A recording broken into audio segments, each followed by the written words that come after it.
Hi, I wanted to respond to the Gloria Borgman interview with Ron Paul and the accusations that he's a racist and that he supported a racist newsletter.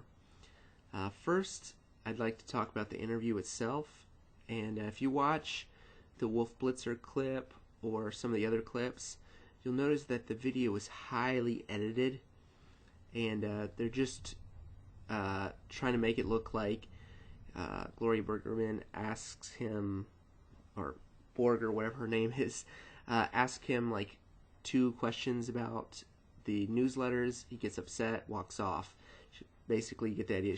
After a minute and 30 of her hard-hitting questions, he can't take it and leaves.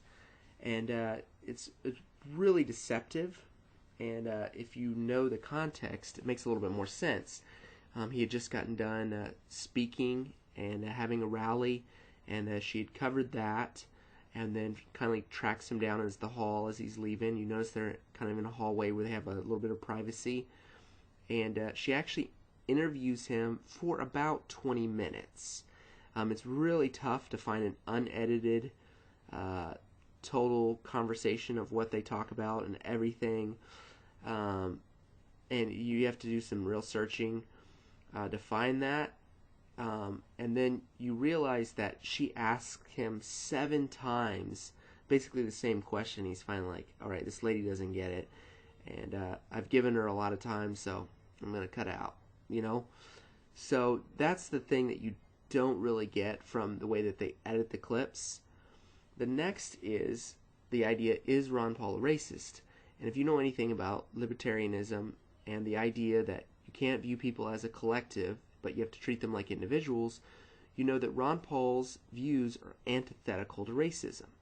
And his views are, anytime you look at someone as part of a group instead of as an individual, you open yourself up to stereotypes. And you also open yourself up to discrimination based upon those stereotypes.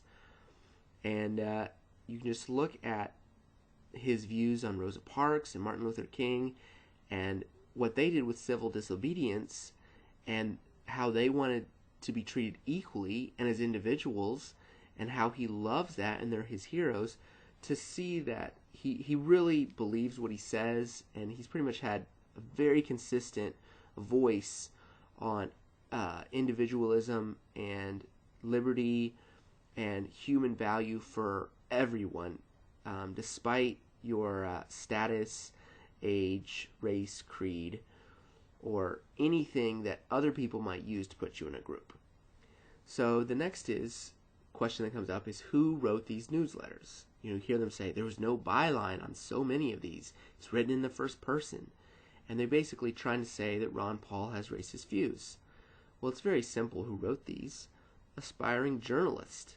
The same people that are doing to Ron Paul right now, like lying basically, heavily editing to bring about a point of view or to shape public opinion for the goal to have ratings and sell TV shows, are the same people that brought about the incendiary statements in these newsletters. They were aspiring journalists, making lies basically to get people to read their newsletter and to make money. Well, what about all the money he made off of it? What about the $1 million? Well, where is the fact? What facts or what monetary statements or revenue statements are they quoting on this? If you look at it, you pretty much realize that they're rounding up to get to that $1 million, and that amount has to do with the total operation cost for the life of the operation. So after everyone got paid, after it was paid to be printed, paid to be distributed, that's how much the total operation, the money that was involved in the total operation. And then he received some royalties from that. And they're like, well, you made millions of dollars. Well, it doesn't really work that way. If you know anything about trying to produce a newsletter and how it's very slim margins for profit for the publisher. The next is how could he be the publisher and be the backing and the name behind this and not know what was going on? And there again, they're not looking at the facts. The fact of the matter is he had just gotten done with his 88 presidential campaign, getting back into medicine, and he is basically becoming the main guy at a OBGYN practice in a small town. And if you know anyone that's in the medical field, that's a doctor or nurse who works like 12, 13, 14, 15-hour days, sometimes 5, 6, 7 days a week, you know that they don't have a lot of time on their hands for a lot of other things. Plus, he has kids to raise. And if you have kids to raise, you realize that sometimes they take up a little bit of time too. So the idea that he is a practicing doctor and a father engaged in his kids' lives, and he might not know about what someone is doing in his name, is not so implausible when you actually look at the facts, which I encourage CNN to do.